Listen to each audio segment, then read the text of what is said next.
गीता में अर्जुन को स्वयं भगवान कह रहे हैं कि उस परमेश्वर की शरण में जा, उसके लिए उन संतों के पास जा जो तत्वदर्शी हो। इसी प्रकार हजरत मोहम्मद को उनका अल्लाह कह रहा है कि कोई और पूर्ण परमात्मा है, उसको पाने के लिए उन तत्वदर्शी संत की तलाश कर। वो प्रभु कौन है, ये जानने के लिए कृपया अवश्य सुनिए जगत गुरु तत्वदर्शी संत रामपाल जी महाराज के अमृत वचन। अब हम आते हैं पवित्र हिंदू धर्म के सदग्रंथों पर। पवित्र हिंदू धर्म के सदग्रंथ माने जाते हैं पवित्र चारों वेद और पवित्र श्रीमद् भगवत गीता, पवित्र 18 पुराण। इनमें सबसे श्रेष्ठ पवित्र वेद और पवित्र गीता जी को ही माना जाता है। बाकी जो ज्ञान है पवित्र पुराणों का, ये ज्ञान रला मिला है। कहीं पर तो ब्रह्म ने बोला है और कहीं पर किसी ऋषि का अपना अनुभव पुराणों में लिखा हुआ है, उसका अपना भी विधान है। तो ऐसे जो पवित्र वेदों का ज्ञान है वो पूर्ण परमात्मा ने इस ब्रह्म को दिया था, इसके अंतःकरण में फीड कर दिया। वो प्योर, वो कति प्योर है, बिल्कुल स्पष्ट ज्ञान है। श्रीमद् भगवत गीता जी के अंदर गीता ज्ञान दाता है तो वही, लेकिन इसने इसमें अपना कुछ मत अड़ा दिया है, लेकिन वेदों वाला ज्ञान भी उसमें समावेश किया है। तो हमने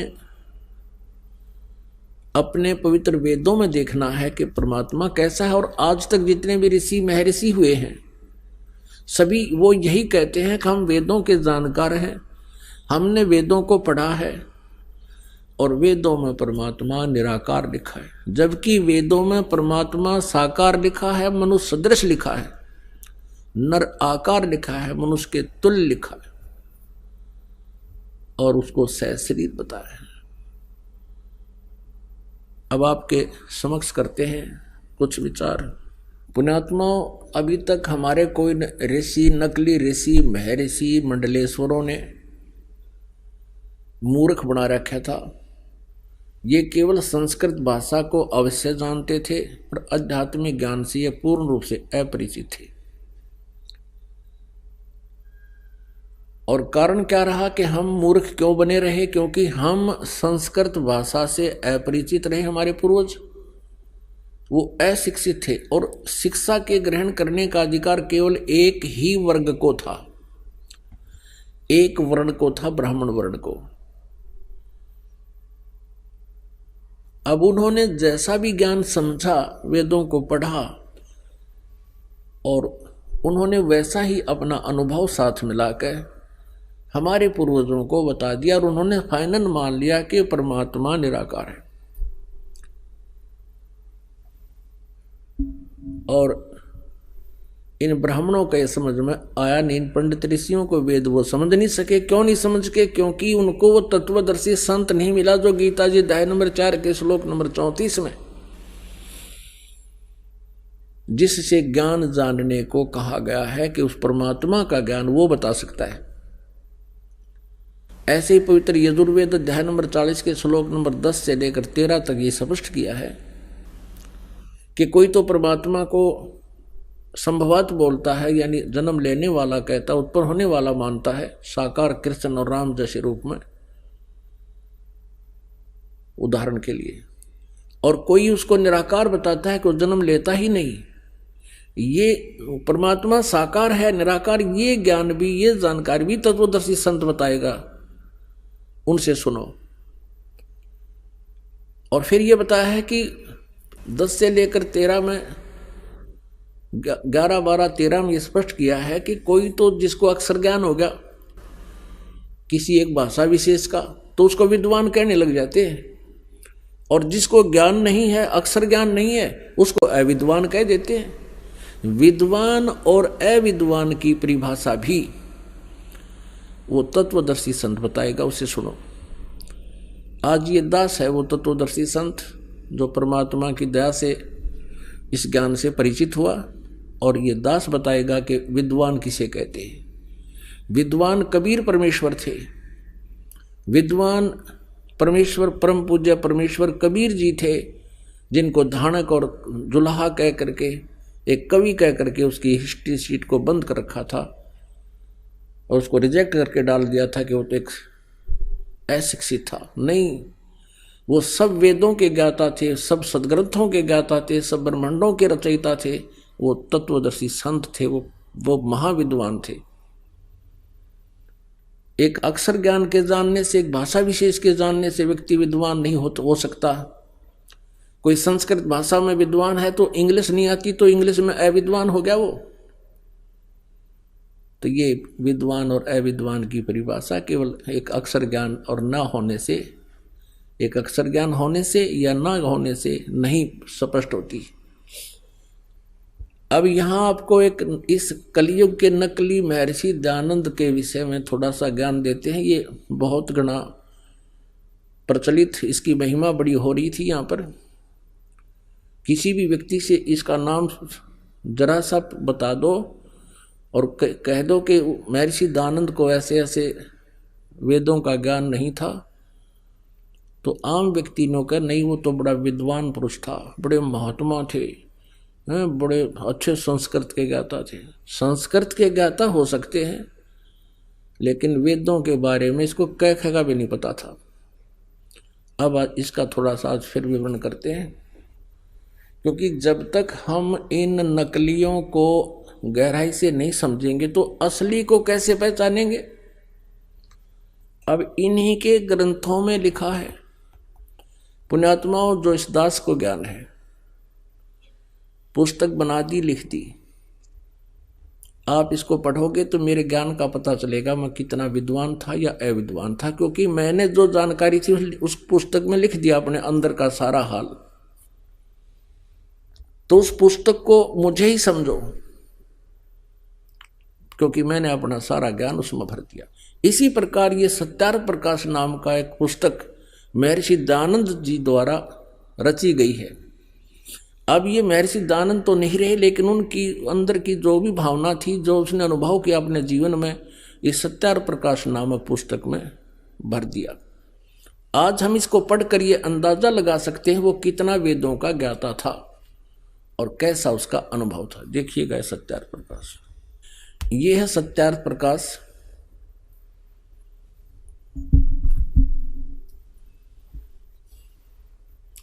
और ये है महर्षि दयानंद। अब देखो, इनके इस चित्र को देख कर आदमी कटका मर जाए इसके ऊपर है।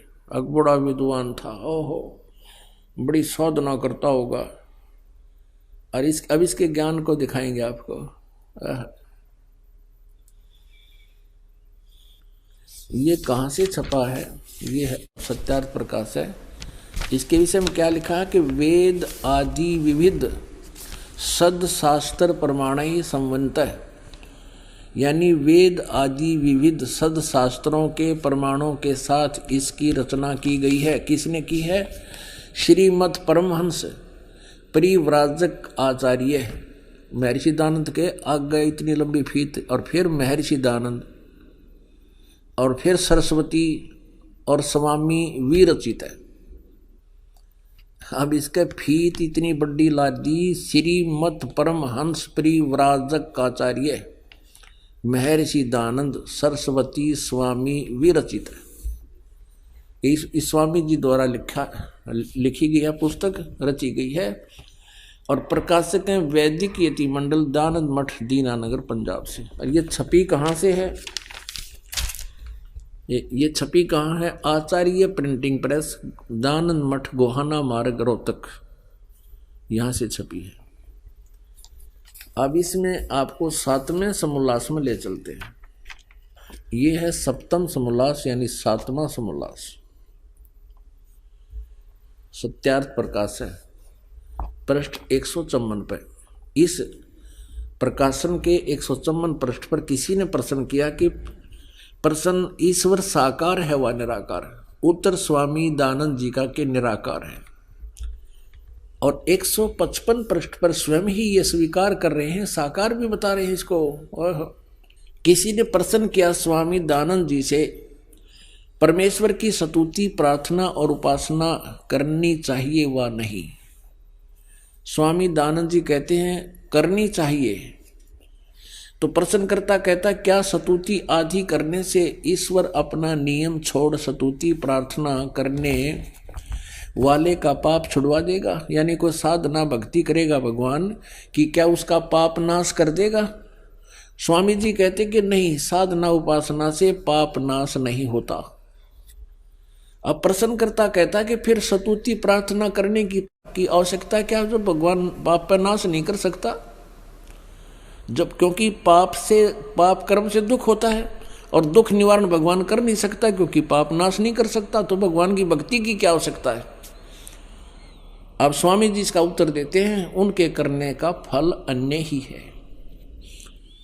प्रश्नकर्ता कहता वो क्या फल है फिर? स्वामी दानंद जी का उत्तर देखियो, स्तुति से ईश्वर में प्रीति, उसके गुण कर्म स्वभाव से अपने गुण कर्म स्वभाव का सुधरना, प्रार्थना से निरअभिमानता, उत्साह और सहाय का मिलना, उपासना से परब्रह्म से मेल और उसका साक्षात्कार होना। हर एक साक्षात्कार निराकार का कैसे होगा और मेल उस निराकार से मेल कैसे हो जाएगा? यहां स्वयं कह रहे हैं उसका साक्षात्कार हो जाता है उपासना से, और पाप कटते नहीं। अपने आत्माओं, ये ऐसे महर्षि थे, इनको ये नहीं मालूम तुम 154 पृष्ठ पर निराकार बता रहा है, 155 पृष्ठ पर कह रहा है परमात्मा परब्रह्म से मेल हो जा और उसका साक्षात्कार हो सकता है। फिर साक्षात्कार निराकार का कैसे होगा? तत्व ज्ञानहीन प्राणी ऐसी उआबाई ही बकते हैं जिनका कोई आधार ना हो। अपने आत्माओं, जैसे एक इसमें ये प्रश्न ये भी आया है कि परमात्मा पाप नाश नहीं करता, साधना भक्ति करने वाले के पाप नाश नहीं करता, पाप अक्षमा नहीं करता। और फिर प्रश्नकर्ता ने पूछा कि फिर भक्ति किस लिए करें? स्वामी जी कहते हैं उससे और लाभ हो जाता है। वो क्या लाभ होता है कि पाप तो नाश होता नहीं भक्ति से, परमात्मा की साधना से पाप नाश नहीं होता, वो परमात्मा को प्राप्त कर लेता है, उसके दर्शन कर लेता है। अरे भले आदमी, निराकार का साक्षात्कार कैसे होगा? जैसे बच्चा इंटरव्यू देने जाता है, वहां साक्षात्कार होता है उसका, इंटरव्यू लेने वाले का और देने वाले दोनों सामने साक्षात होते हैं, साकार होते हैं। तो ऐसे ही परमात्मा का साक्षात्कार करना भी उसको साक्षी, उसको सामने स्पष्ट देखना होता है, और निराकार दिखाई दे नहीं सकता। अब थोड़ा सा एक प्रसंग और बीच में आ गया कि परमात्मा अपने भक्तों के पाप नाश करता है वा नहीं। ये कंसेप्ट क्लियर करके फिर निराकार साकार की स्थिति स्पष्ट करेंगे। देखिएगा, ये है सप्तम समोल्लास ही चल रहे हैं और सत्यार्थ प्रकाश है ये।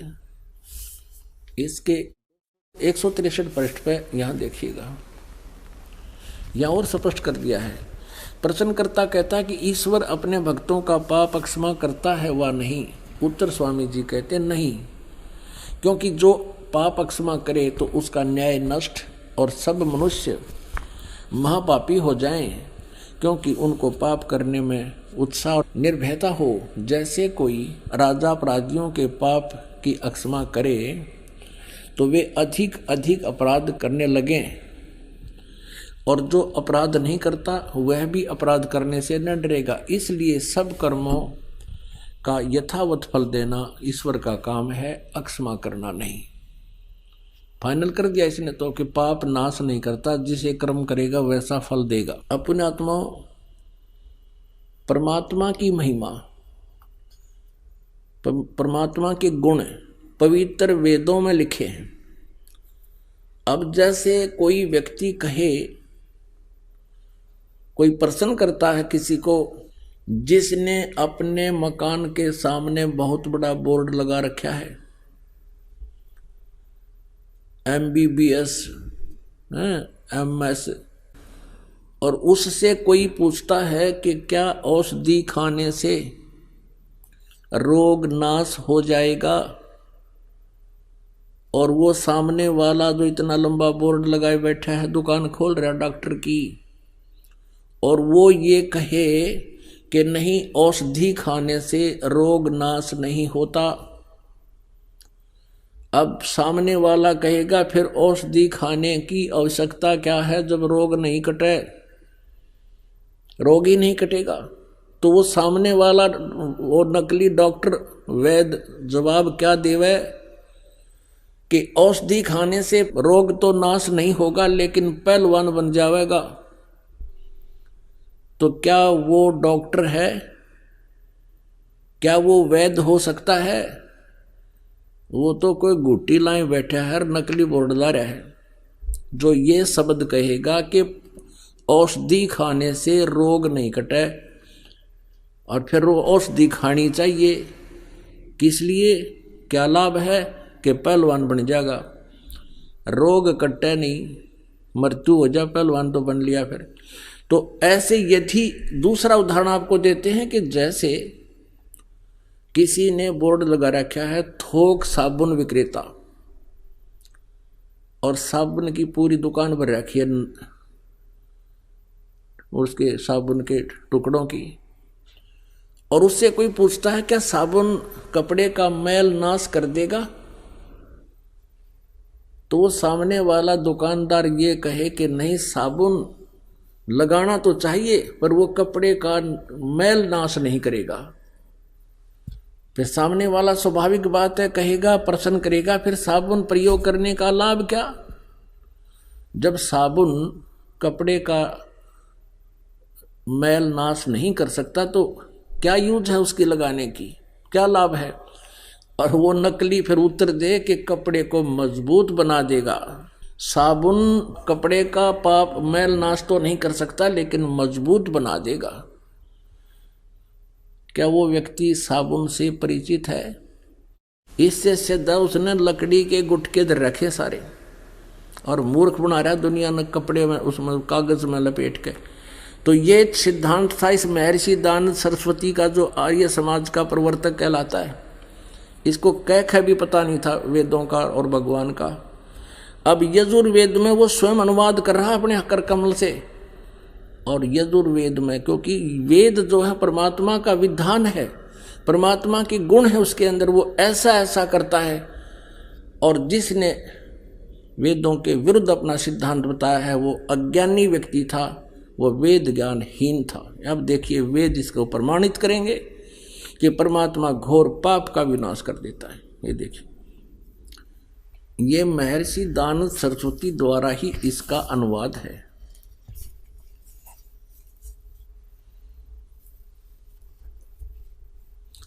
प्रकाशक हैं सर्वदेशिक आर्य प्रतिनिधि सभा 2/5 महर्षि दानंद भवन, रामलीला मैदान, नई दिल्ली से। यजुर्वेद आर्य भाषा भाष्य संपूर्ण 40 अध्याय महर्षि दानंद सरस्वती कृत यानी दानंद जी के द्वारा इनका अनुवाद है। मुद्रक है Prince offset printers 1510 Pataudi house Daryaganj नई दिल्ली से। अब देखिएगा यजुर्वेद के 8वें अध्याय का 13वां मंत्र स्पष्ट करेगा। ये 8वां अध्याय और 241 पृष्ठ पे 8वें अध्याय का 13वां श्लोक। इसमें क्या लिखा है कि देव कर्तस्य एनस्य अवजनमसि, मनुष्य कर्तस्य एनस्य अवजनमसि, पितृ कर्तस्य एनस्य अवजनमसि, आत्म कर्तस्य एनस्य अवजनमसि। एनस्य एनस्य घोर, एनस्य एनस्य माने अपराध के अपराध यानी घोर पाप के भी अवजनम। अब आपको इसका यहां दिखाते हैं 242 पृष्ठ पर इन्हीं का अनुवाद किया हुआ।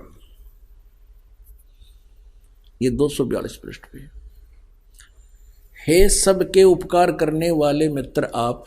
अब यहाँ इसने मित्र शब्द प्रयोग कर लिया, यहाँ परमेश्वर ना लिखा, क्योंकि इसको पता था वेदों को पढ़ने वाला मुझ पर पूरा विश्वास करेगा, और मैंने यहाँ लिख दिया मित्र, तो वो ये समझेगा कि मित्र के बारे में लिखा है, भगवान के बारे में नहीं, इसलिए इसको पढ़ पढ़ा कर आगे चल पड़ेगा। आप दान देने वाले के अपराध के, अवजनम एन से माने अपराध के, अवजनम माने विनाश करने वाले, असी माने हो। मनुष्य कर्तस्य, साधारण मनुष्यों के किए हुए, एन से माने अपराध के, अवजनम माने विनाश करने वाले हो। पितर कर्तस्य, पिता के किए हुए, एन से माने अपराध, यह अपराध ही लिखना चाहिए था, विरोधाचरण लिखा है। अच्छी प्रकार हरने वाले हो, नाश करने वाले हो। अपने किए हुए, एन से माने पाप के, एन से कहो, एन से का अर्थ पाप कहो, एन से माने अपराध कहो, एन से माने अपराध या पाप एक ही अर्थ होता है। एन से माने पाप के, दूर करने वाले, अवजनम माने नाश करने वाले, अवजनम विनाश करने वाले हो, अवजनम माने विनाश करने वाले हो। एन से अधर्म के, अधर्म यानी घोर पाप के भी, अवजनम माने नाश करने वाले हो। अब जानता हुआ मैं जो कुछ भी अधर्म आचरण किया करता हूं या करूं, अनजान में जो कुछ भी किया करता हूं वह करूं, उस सब एन से माने अपराध के, पाप के, दुष्ट आचरण के नहीं, पाप के आप अवजन माने नाश करने वाले हो। अब यहां मित्र शब्द लिख दिया इसने, यहाँ परमात्मा ने लिखा जीव को मूर्ख बनाने के लिए। अब देखो इन्हीं के शब्दों में, अब इसी महर्षि दयानंद जी ने सत्यार्थ प्रकाश के प्रथम समोल्लास में भगवान के नामों की महिमा की व्याख्या की है, विवरण दिया है। उसी में आपको दिखाते हैं मित्र माने परमात्मा होता है। ये देखिए इन्हीं के शब्दों में, यह प्रथम समोल्लास है और पृष्ठ नंबर 18 पर, सत्यार्थ प्रकाश पृष्ठ नंबर 18 पर। यहां देखिए इन्हीं के विचारों में महर्षि दयानंद जी लिख रहे हैं, जो सबसे स्नेह करे, सबको प्रीति करने योग्य है, वह परमेश्वर सबका सच्चा मित्र है। इससे परमेश्वर का नाम मित्र है। तो जहां इसने मित्र शब्द लिखा है वहां हम लिखेंगे हे परमेश्वर आप, बस सीधी सी बात। अब मित्र मान इसने यहां लिख दिया हे सबके उपकार करने वाले मित्र आप, यजुर्वेद के 8वें अध्याय के 13वें मंत्र में। अनुवाद में गड़बड़ करने की चेष्टा की कि पढ़ने वाला यूं सोचेगा कि ये तो मित्र के बारे में लिखा है, भगवान के बारे में नहीं। ऐसा ही हमारे साथ, जैसे हमारा और इस आर्य समाज के आचार्यों का सन 2004 से वाद विवाद चल रहा था। समाचार पत्रों में विज्ञापन के माध्यम से हम लिखते थे, वो भी उत्तर देते थे। जहां इस दास ने ये लिखा था कि महर्षि दयानंद को वेदों का बिल्कुल ज्ञान नहीं था, ये कहता है कि पाप नाश नहीं कर सकते। इस 7वें समोल्लास में लिखा है भगवान की साधना से पाप नाश नहीं हो सकते, जबकि यजुर्वेद अध्याय नंबर 8 के श्लोक नंबर 13 में स्पष्ट लिखा है कि भगवान घोर पाप का भी नाश कर देता है। तो उन्होंने उत्तर दिया था कि रामपाल झूठ बोल रहा है। यजुर्वेद अध्याय नंबर 8 के श्लोक नंबर 13 के अनुवाद में महर्षि दयानंद ने मित्र के बारे में लिखा है, परमेश्वर के बारे में नहीं। यानी जनता को मूर्ख बनाना उनका उद्देश्य था, लेकिन वो भूल गए कि अब आज से 150 वर्ष पहले वाला भारत नहीं है। अब हम स्वयं शिक्षित हैं, परमात्मा ने दया बख्शी है, प्रत्येक भारतवासी आज अक्षर ज्ञान युक्त है, और इनसे जिसा भी अनुवाद बना इन्होंने अनुवाद किया है, और इनसे नहीं अनुवाद हुआ वो ये दास करेगा और बता रहा है, क्योंकि सूक्ष्म वेद में वो पहले ही लिखा परमात्मा की वाणी में। अब देखो यही यजुर्वेद 8वें अध्याय का 13वां श्लोक,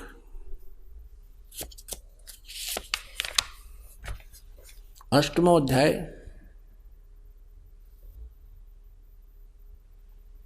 और ये हमने पढ़ा 13वां श्लोक मंत्र।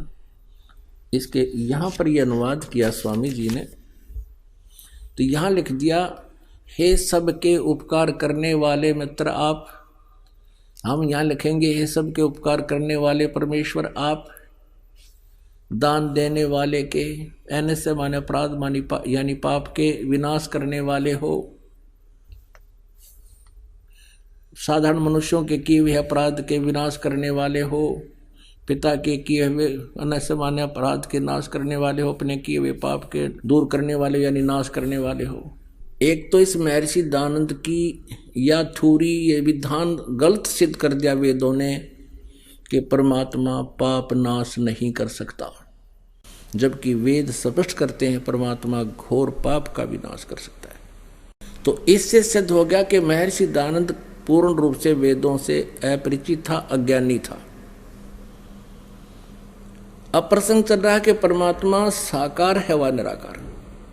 ये कहते हैं कि परमात्मा निराकार है, वेद बताते हैं परमात्मा साकार है और मनुष्य दृश्य है, सशरीर है। अब देखिएगा ऋग्वेद मंडल नंबर 1 महर्षि दानंद जी द्वारा अनुवादित है। ये देखिएगा, ये प्रथम मंडल है, महर्षि दानंद सरस्वती का अनुवादित है। प्रकाशक हैं सार्वजनिक कार्य प्रतिनिधि सभा 3/5 महर्षि दानंद भवन, रामलीला मैदान, नई दिल्ली से।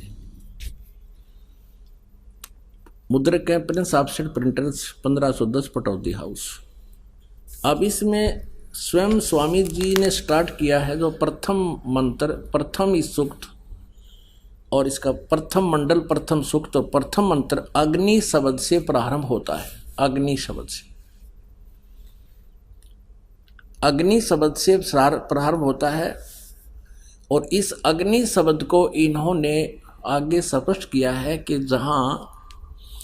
यहाँ अग्नि शब्द के 2 अर्थ करने में प्रमाण ये हैं कि इस ऋग्वेद के मंत्र से यह जाना जाता है कि एक सद्वर्ण के इंद्र आदि अनेक नाम होते हैं इत्यादि। सतपथ ब्राह्मण के प्रमाणों से अग्नि शब्द ब्रह्म और आत्मा इन 2 अर्थों का वाची है। मैं अग्नि शब्द प्रजा शब्द से भौतिक और प्रजापति शब्द से ईश्वर का ग्रहण होता है। इस प्रमाण से सत्य आचरण के नियमों का जो यथावत पालन करना है सो ही व्रत कहता है और इस व्रत का पति परमेश्वर है। इस ऋग्वेद के प्रमाण से ज्ञान वाले तथा सर्वज्ञ प्रकाश करने वाले विशेषण से अग्नि शब्द करके ईश्वर का ग्रहण होता है। अग्नि माने ईश्वर का ग्रहण होता है, अग्नि माने ईश्वर। और इसी आधार से स्वामी जी ने ऋग्वेद मंडल नंबर 1 सूक्त नंबर 1 का मंत्र नंबर 2 इसमें अग्नि शब्द है, इसका अर्थ इन्होंने स्वयं कहा है अग्नि माने वह परमेश्वर। दूसरे में आगे देखो, अब ये तीसरा मंत्र है ऋग्वेद मंडल नंबर 1 सूक्त नंबर 1 का मंत्र नंबर 3। इसमें भी अग्नि ना एव अच्छी प्रकार ईश्वर, अग्नि माने ईश्वर। चौथे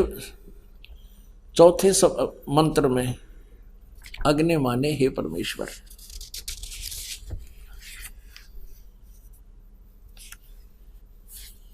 और 5वें में अग्नि शब्द नहीं है, छठे में देखिएगा, छठे में अग्नि माने हे परमेश्वर। और फिर 7वें में ऋग्वेद मंडल नंबर 1 सूक्त नंबर 1 मंत्र नंबर 7 में अग्नि माने हे उपासना के करने योग्य परमेश्वर।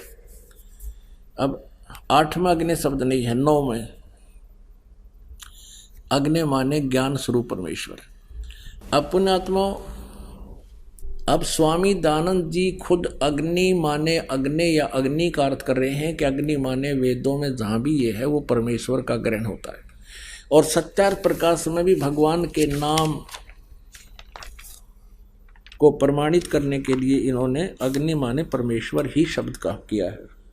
अब फिर दानंद जी के सत्यार्थ प्रकाश में भी देखते हैं अग्नि माने ये क्या बताना चाहते हैं। देखिएगा, ये सत्यार्थ प्रकाश है और ये कहाँ से छपा है ये आपको बताया था, वैदिक यति मंडल। ये इसका प्रकाशक है मुद्रक आचार्य प्रिंटिंग प्रेस, दानंद मठ गोहाना मार्ग, रोहतक से। इसके पृष्ठ नंबर 16 पर देखिएगा, सत्यार प्रकाश। ओम और अग्नि आदि नामों के मुख्य अर्थ से परमेश्वर का ग्रहण होता है। ओम और अग्नि आदि नामों का अर्थ, मुख्य अर्थ से परमेश्वर का ग्रहण होता है। यानी अग्नि माने जहाँ भी हो परमेश्वर समझना चाहिए मुख्य तौर पर। अब 17 पे है, पृष्ठ नंबर 17 पे प्रथम समोल्लास में, जो ज्ञान स्वरूप सर्वज्ञ जानने, प्राप्ति होने और पूजा करने योग्य है, इससे परमेश्वर का नाम अग्नि है। वाह! इस महर्षि दयानंद जी ने केवल 1.5 वेद का अनुवाद किया, उसके बाद इनकी मृत्यु होगी। उसके बाद शेष जो 2.5 वेद थे वो इन्हीं के द्वारा दी गई इंस्ट्रक्शन के आधार से, हिदायतों के आधार से अन्य आचार्यों ने अनुवाद किया है। देखिएगा, उनमें से एक सामवेद अनुवाद किया गया। ये यजुर्वेद और सामवेद इकट्ठा ही जल्द किया गया है। अनुवाद करता इसमें भिन्न भिन्न है। हम सामवेद का अनुवाद करता देखते हैं।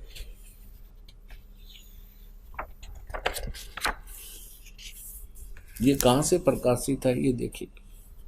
प्रधान कार्यालय दान संस्थान वेद मंदिर महात्मा वेद भिक्षु सेवा आश्रम मुखमेलपुर दिल्ली दूरभाष इतना।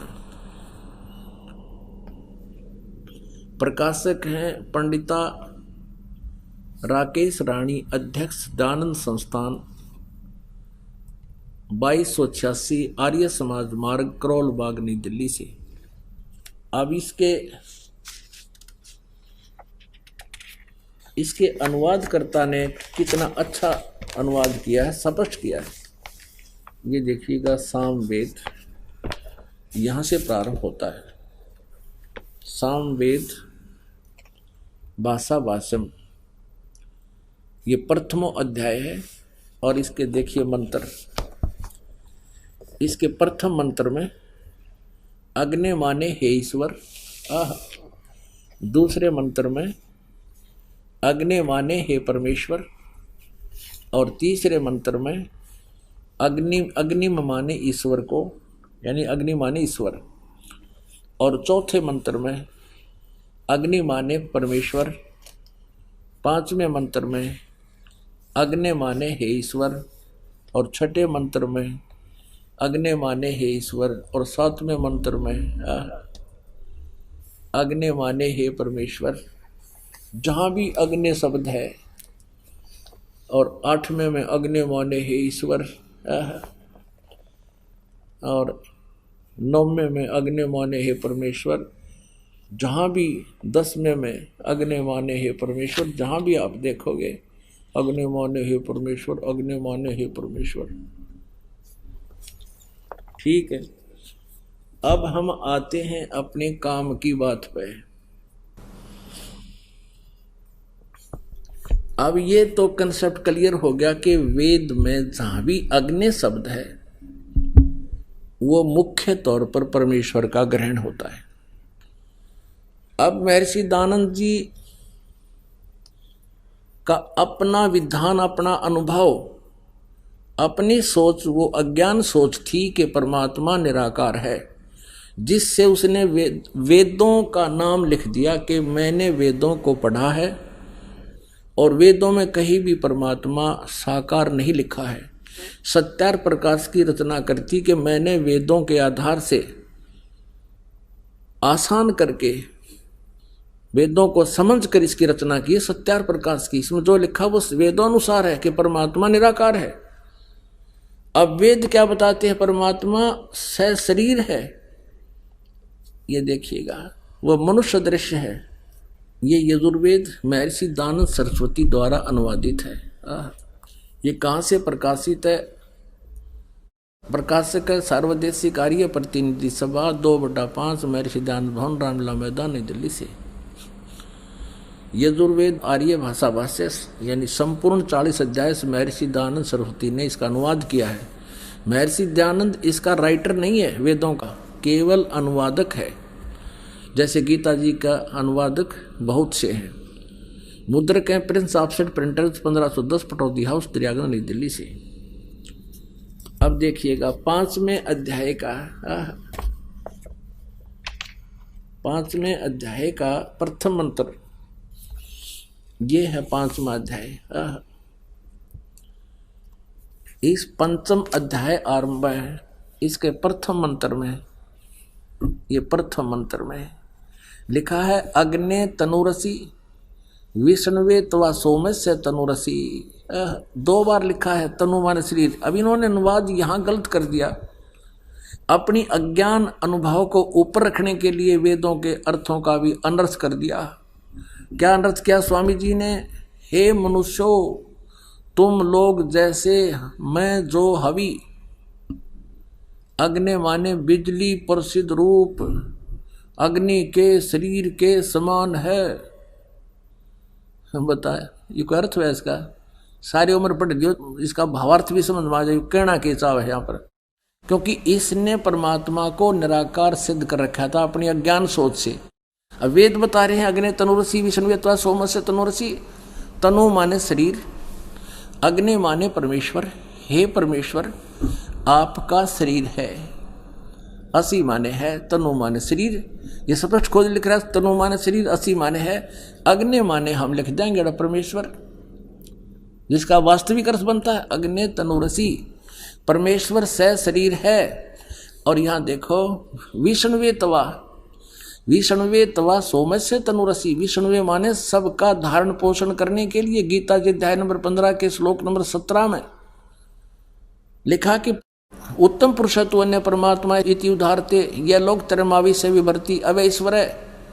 वो सबका धारण पोषण करने वाला जो परम अक्षर ब्रह्म परमात्मा है वो परमेश्वर, वो सबका धारण पोषण करने के लिए भी उस पर सोमस्य माने अमर पुरुष का, तनु माने शरीर, असी माने है, तवा माने उस, विष्णुवे माने सबके धारण पोषण करने के लिए, तवा माने उस, सोमस्य माने अमर पुरुष का, तनु माने शरीर, असी माने है उस अमर पुरुष का शरीर है।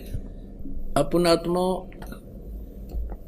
जहां भी ये जो महर्षि कहलाते थे, ये नकली डुप्लीकेट ही न ज्ञान था नहीं ऋषि इसका वेदों का, इन्होंने इन वेदों के अर्थों का अनर्थ कर दिया। इसका एक प्रमाण आपको दिखाते हैं। प्रथम अध्याय का 15वां मंत्र, वह इसने के बैठा बैठा रखा अनुवाद में इस दयानंद जी ने। देखिएगा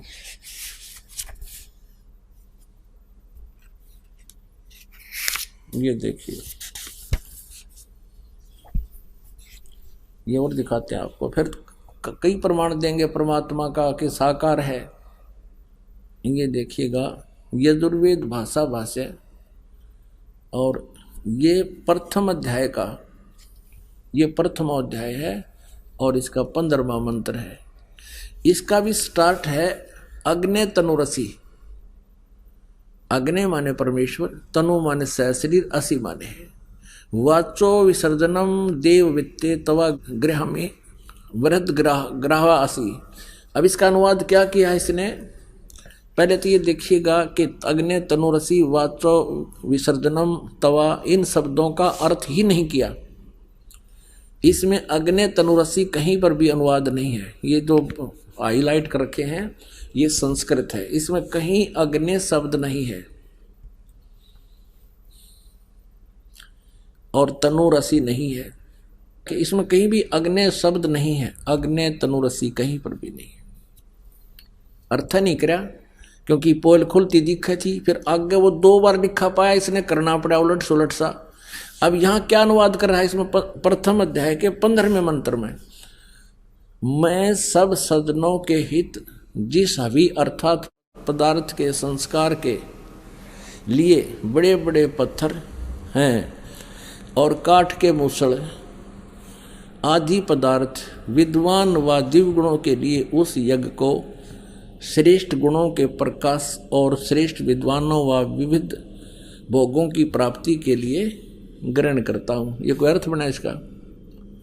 बड़े बड़े पत्थर और काठ के मूसल ग्रहण करता हूँ, भगवान शर्मा मारेगा पत्थरा का और काठ के मूसला का। इसका अर्थ कोई अन्य बनता है जो महर्षि दयानंद नहीं समझ सके, वो दास ने किया है। फिर पढ़ लो इसका क्या अर्थ बना। कोई बात हुई, बड़े बड़े पत्थर और काठ के मूसल जो मैं ग्रहण करता हूँ, भगवान कहे है। अब हम फिर आते हैं अध्याय नंबर 5 के श्लोक नंबर 1 पर। अब देखिएगा यजुर्वेद, ये 5वां अध्याय का हमने प्रथम मंत्र देखा, अग्ने तनुरसी विष्णुवेत वा सोमस्य तनुरसी। हम भी इसका अनुवाद आसानी से कर सकते हैं कि परमात्मा आपका शरीर है और सबका धारण पोषण करने के लिए भी आपका अन्य शरीर है, क्योंकि वो अतिथि रूप में, अतिथम असि, यानी वो अतिथि रूप में यहाँ आता है कुछ समय के लिए, उसके लिए उनका अन्य शरीर है। और आगे देखना, इस 5वें अध्याय का ये 6ठा मंत्र आपको दिखाते हैं इन्हीं के शब्दों में। आए है कहते हैं, चोर चुरावे तोमड़ी वो गाड्डे पानी में, वो गाड्डे वा ऊपर आव न सच्चाई छनी ना। यहाँ देखिएगा 5वां अध्याय यजुर्वेद महर्षि दयानंद जी का अनुवाद। यह देखना 6ठे में 5वें अध्याय का 6ठा मंत्र। जिसलिए अग्ने, खुद लिख रहा है, अग्ने वर्तपते यानी जगदीश्वर आप, वह बिजली, ये बिजली के लड़ाई दी इसमें, आप, आपका बिजली, परमेश्वर या बिजली, दोनों लिख लिए, बिजली भी, सत्य धर्म आदि नियमों के पालन करने वाले हैं। इसलिए उस आप व बिजली में मैं पूर्वोक्त व्रतों के पालन करने वाले क्रिया वाला होता हूँ। जो यह तव माने आपका, आप और उसकी नहीं, आप तव माने आपका, तनु माने शरीर है, इसने रांद काट दी, विस्तृत व्याप्ति है। आप तव माने आपका, यह आपका, तनु माने शरीर है, वह मुझ में जो यह मेरा शरीर है, भगवान का भी शरीर है और मुझ में मेरा शरीर है। सो आप व उसमें जो ब्रह्मचर्य के व्रत से अब सिद्ध हो गया कि भगवान का भी शरीर है और जो बोलता है उसका भी शरीर है। आगे देखिए, ये है यजुर्वेद अध्याय नंबर 5 का और मंत्र नंबर 8 है। इसमें ये मंत्र नंबर 8 है, इसमें 3 बार तनुर असी लिखा है 8 का।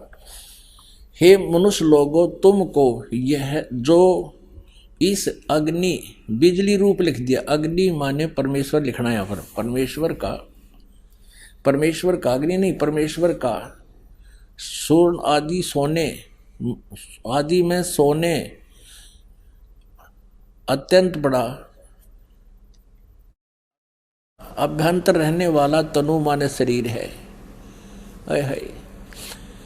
तुम हे मनुष्य लोगों, तुमको जो इस परमेश्वर का, अग्नि का नहीं, परमेश्वर का जो अत्यंत बड़ा शरीर है, शरीर यहाँ है लिखना चाहिए, शरीर है, और भयंकर वचन को नष्ट करता है, उत्तमता से सेवन किए हुए अन्न को, ये बकवास कर रखी है सारी।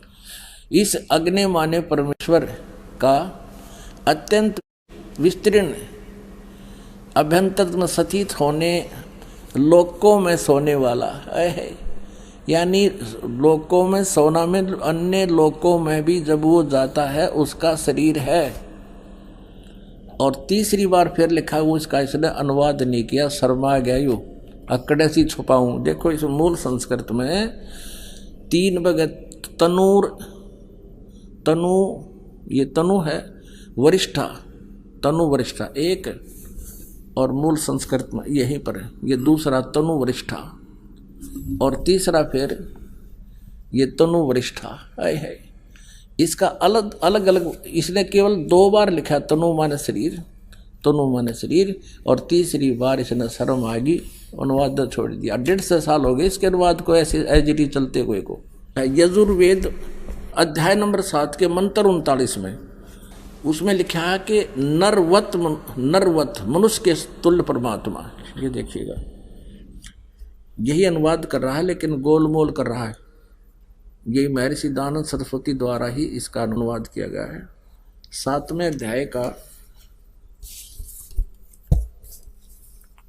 39वां श्लोक आपको दिखाते हैं। ये देखिएगा, ये है 7वां अध्याय यानी 7वां अध्याय और यजुर्वेद, और इसका 39वां मंत्र 39। इसमें लिखा कि महान इंद्र नरवत आ, इस दय को तय बनाते हैं, ये इसका संधि छेद करते हैं, तो इसने भी ऐसा ही किया है। नरवत महान माने सर्वोत्तम अत्यंत पूज्य, नरवत माने मनुष्य के तुल्य, मनुष्य के तुल्य परमात्मा है। इंद्र हे भगवान जगदीश्वर, जिस कारण आप योगाभ्यास के ग्रहण करने योग्य हैं, ऐसे ऐसे। अब यहाँ लिखना था ए महान इंद्र नरवत, हे बड़े, महान माने बड़े, इंद्र माने परमेश्वर, नरवत मनुष्य के समान, मनुष्य के तुल्य आप अपना हो और अपना सब कार्य करते हो। अच्छी प्रकार सब मनुष्यों के सुख को परिपूर्ण करने के व्यवहार और परमार्थ के ज्ञान को बढ़ाने वाले 2 प्रकार के ज्ञान से संयुक्त कर, इसने तड़ंगा कर रखा है। बाकी हमने ये देखना है कि हे परमात्मा जो है वह परमेश्वर, हे जगदीश्वर, जिस कारण आप योगाभ्यास से ग्रहण करने योग्य हैं, इससे अत्यंत उत्तम ऐश्वर्य के लिए हम लोग आपकी उपासना करते हैं। यह उपासना हमारे लिए कल्याण का कारण है। इससे तुमको परम ऐश्वर्य पाने के लिए हम सेवन करते हैं।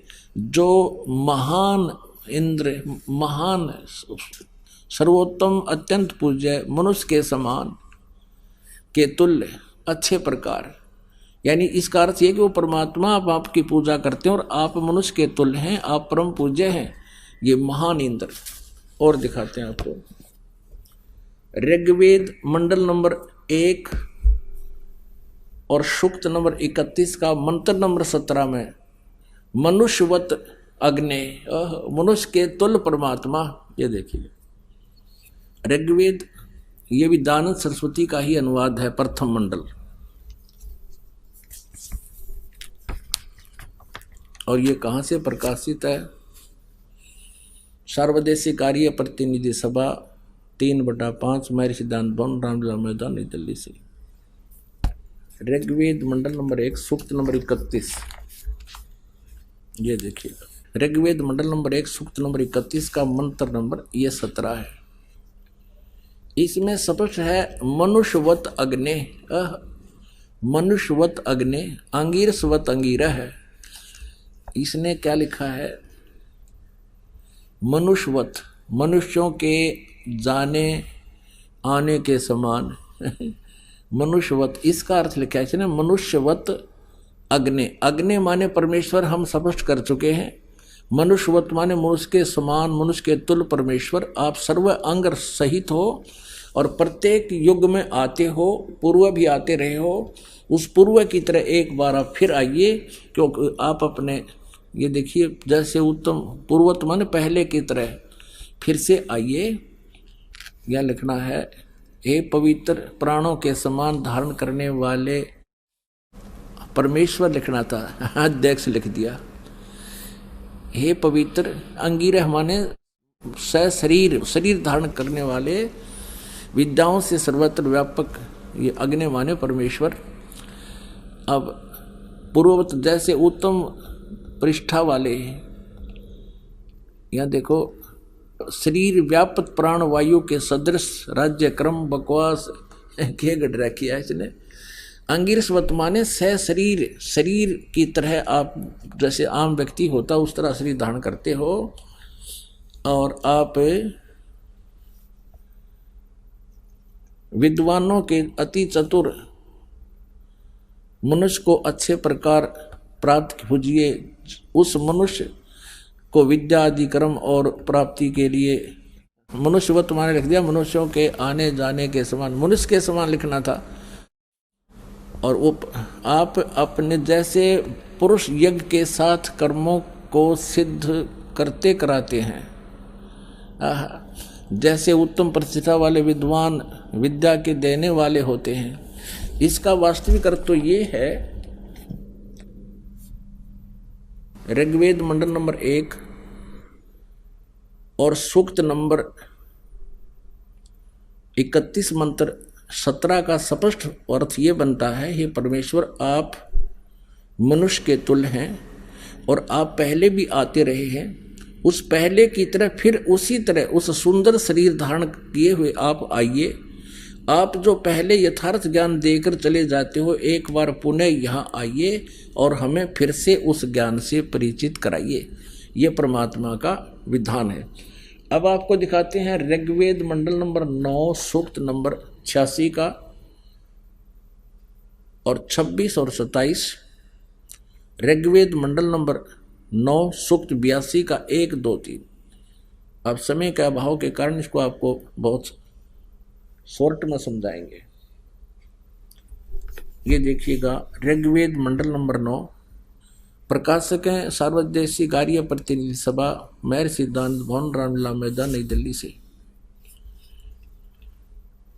और ये छपा कहाँ से? यहाँ से, प्रिंस ऑफसेट प्रिंटर्स, मंडल नंबर 9 सूक्त नंबर 86 का।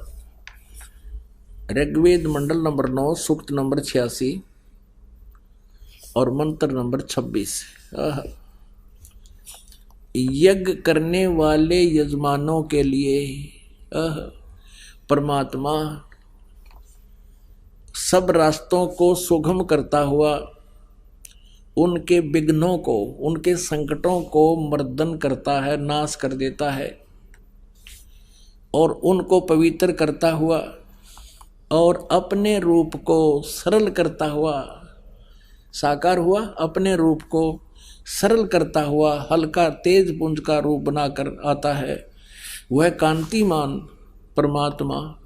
आइए अब हम उन श्रद्धालुओं के अनुभव जानते हैं जो जगत गुरु तत्वदर्शी संत रामपाल जी महाराज जी से दीक्षा प्राप्त कर चुके हैं तथा उनके द्वारा बताए गए भक्ति मार्ग पर चल रहे हैं। सर नमस्कार।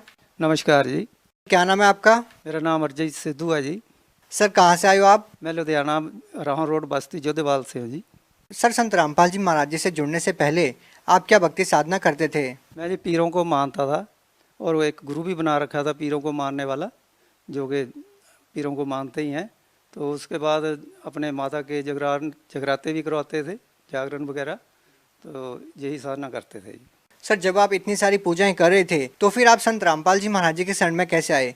ये बड़ी दिलचस्प कहानी है जी, बहुत लंबी है, सुनाऊँ तो शॉर्टकट ही बताऊँगा। तो हमने 2.25 साल संत रामपाल जी महाराज जी का साधना चैनल के ऊपर सत्संग सुनता था। मैं डेली में सुनता था। तो मैं सत्संग सुनते सुनते इतना परमात्मा का ज्ञान अंदर रिफीट हो गया कि जो देवी देवताओं को परमात्मा बताते, संत रामपाल जी महाराज बताते हैं कि इनसे ऊपर कोई परमात्मा है। जो परमात्मा संत रामपाल जी ने ज्ञान दिया उससे हमारी आंखें खुली भी, हम तो सारा गलत रास्ते पे जा रहे हैं। तो उसके बाद हमने तो मन बना लिया। मैंने 2.25 साल ही संत रामपाल जी महाराज का साधना चैनल के ऊपर सत्संग सुना रेगुलर। नाम मैंने जब अपने 13 जून 2014 में संत रामपाल जी महाराज से नाम लिया। सर हम जिस भी संत रामपाल जी महाराज जी के अनुयायी से मिलते हैं वो बताते हैं कि संत रामपाल जी महाराज जी से नाम दीक्षा लेने के बाद उनको बहुत सारे लाभ मिले। तो सर हम आपसे जानना चाहते हैं कि आपको संत रामपाल जी महाराज जी से नाम दीक्षा लेने के बाद क्या लाभ मिले? मेरे साथ देखो जी, एक तो ऐसा था कि बीमारी तो चलो परमात्मा की दया से कोई नहीं ऐसी थी, लंबी नहीं थी, छोटी मोटी बीमारी थी तो परमात्मा की दया से शरण में आने से संत रामपाल जी महाराज जी के वो भी बिल्कुल दूर हो गई, छोटी मोटी बीमारी जो थी। मेरे एक जीभ में छाला हो जाता था, खून का गड्ढा, तो वो 2-3 महीने के बाद ऑटोमेटिकली कुछ खाना भी नहीं था, हो जाता था। लेकिन संत रामपाल जी महाराज जी के शरण में आए हुए मेरे को 5 साल हो गया, आज तक नहीं वो दोबारा हुआ। उसके बाद मेरे बच्चे का एक एक्सीडेंट हुआ था मारुति 800 से, जो कि इतना भयंकर था कि अगर उसकी 1 फुट गाड़ी आगे निकल जाती तो बस के साथ उसका टक्कर हुआ था, वो बस पलटी करके उसको मार देती। लेकिन परमात्मा की दया से उस दिन ऐसा चमत्कार हुआ कि परमात्मा कबीर देव जी खुद अपना वेश बदलकर उसके सामने ऐसे हाथ कर रोक के खड़े है, तो उसने जिसकी उसकी गाड़ी एकदम जहाँ ही रोक गई। क्या कबीर साहब जी को आपके बेटे ने देखा उस समय? हाँ जी, बिल्कुल देखा। उसने जब कैसे बताया मेरे को, जाके हम घर पे थे, वो अकेला था बेटा गाड़ी में। तो क्या हुआ कि जब गाड़ी मेरे को बेटे ने मेरे को फ़ोन किया कि पापा गाड़ी का ना एक्सीडेंट हो गया, बस में लग गई। तो मैं क्या चलती है? कहता देखता हूँ। चलती नहीं है? कहता चलती नहीं है। मैं क्या ज़्यादा लगी होगी, थोड़ी तो नहीं लगी है ना? तो कहता आगे देख लो। थोड़ी दूरी थी रोड पे, हम भागे भागे गए, रोड पे जाकर देखा तो पूरी भीड़ इकट्ठी हुआ था। भीड़ इकट्ठा हुआ था, क्या देखा कि मैं ऐसे गाड़ी को नीचे देख रहा हूँ, तो गाड़ी को देख रहा, मैं कहा आप बच कैसे गए हो? बेटे को बोला कि आप कैसे बच गए हो? इतना भयंकर आप बोलता थोड़ी सी गाड़ी लगी है। गाड़ी इतनी जोर ज़बरदस्त लगी थी कि उसकी लाइटें आगे की है ही नहीं, बम्पर बुम्पर पता ही नहीं कहाँ है, चकनाचूर हो गया मोरे। तो गाड़ी उसकी जहीं की जहीं खड़ी है बिल्कुल। तो जब मैंने देखा जाकर तो उसको मैंने सोचा कि परमात्मा की दया है, परमात्मा संत रामपाल जी ने आज बचा लिया इसको। इतने को देर में क्या हुआ कि परमात्मा कबीर देव जी ऐसे जैसे आसमान से कोई इंसान आता है ऐसे उतर के आए। क्या मांगा आगे? पहले मेरी भक्तमती मेरे साथ खड़ी है और इतनी भीड़ भी लगी है, तो क्या देखते हैं, वो बोलते हैं कि बेटा चाय पीना है, एक चाय का कप पीना है। तो भक्तमती बोलती कि मेरे पास तो पैसा नहीं है, मैं चाय कहाँ से पिलाऊं, है ना? हमारे तो बच्चे का एक्सीडेंट हो गया है। तो वो मैं ऐसे मूंदा होकर पीठ पर तो गाड़ी को देख रहा, क्या देख रहा हूँ, वो जो कबीर परमेश्वर थी मेरे पीठ पे आगे हाथ मारा। इतनी भीड़ के बीच में जिसका नुकसान हुआ उसी को ऊपर आके बुलाया जाएगा। तो मेरे को बोलते हैं कि बेटा चाय का कप पीना है। तो मेरे अंदर ऐसा प्रभाव आ गया, एकदम गुस्सा था, ये हो गया। तो मैं क्या बोल दिया मन में, उस पे उसी टाइम बोल दिया कि बाबा आपको चाय की पड़ी है, मेरा इतना नुकसान हो गया है। तो परमात्मा के रूप में संत रामपाल जी ऐसे बोले कि बेटा शांत शांत, परमात्मा सब ठीक करेंगे। तो इतने में क्या देखा, पीछे मुड़ के देखा तो सब कुछ गायब, मुड़ के वो झलक नहीं दिसी हमको। ऐसे परमात्मा के दर्शन हमको हुए। सर और कोई लाभ? लाभ और ऐसे कि देखो घर बार सारा परिवार सब ठीक है, परमात्मा की दया से कोई कष्ट नहीं है, परमात्मा ने सब कुछ दे रखा है, बहुत दया है मालिक की। सर बहुत सारे लोग हैं वो ये मानते हैं कि संत रामपाल जी महाराज जी जेल में हैं, उनसे नाम दीक्षा क्या लेना? तो सर आप उन लोगों को क्या कहना चाहेंगे? जगत को हम बताना चाहते हैं जी भाई सर, ऐसे है कि दुनिया के लिए संत रामपाल जी महाराज जेल में है, हमारे लिए जेल में नहीं है, क्योंकि वो तो एक पूर्ण संत और पूर्ण परमात्मा कबीर देव जी के रूप में संसार में आए हैं। क्या आप हिसार तारीख पे जाते हैं? बिल्कुल जी। क्यों जाते हो? देखो हमारा मालिक है, संत रामपाल जी महाराज पूर्ण परमात्मा है, हम उसके लिए जाते हैं। किसी का बाप अंदर हो, जेल में हो, क्या उसकी तरीक पे नहीं जाएगा? वो तो एक्चुअली जाएगा, चाहे किसी साधारण व्यक्ति का भी कोई बाप जेल में हो, वो तो उसके पीछे जाएगा ही ना।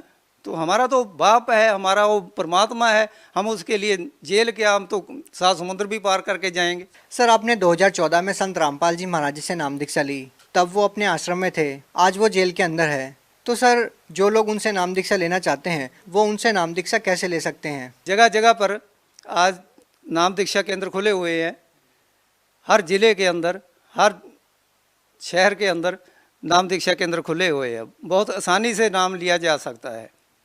जी धन्यवाद। सत साहब जी।